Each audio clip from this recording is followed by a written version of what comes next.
Welcome to Chillin' 101. We hope this video helps.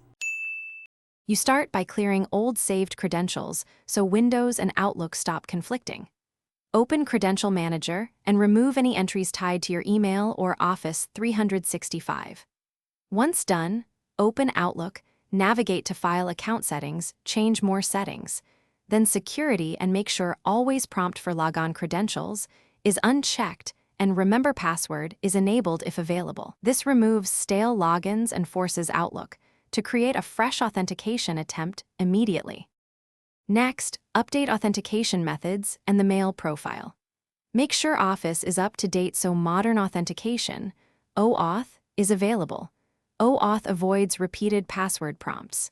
If your account uses multi-factor authentication, either create an app password for legacy clients or enable OAuth in your tenant so Outlook uses a token instead. Then repair the account from File Account Settings or create a new Outlook profile via Control Panel Mail to discard corrupt profile settings and force a clean connection. Finish by restarting your computer and opening Outlook. When prompted, sign in and explicitly choose to save or remember the credentials so the token is cached.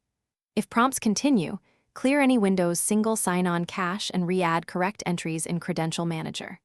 As a deeper step, recreate the Outlook profile or remove and re-add the mailbox.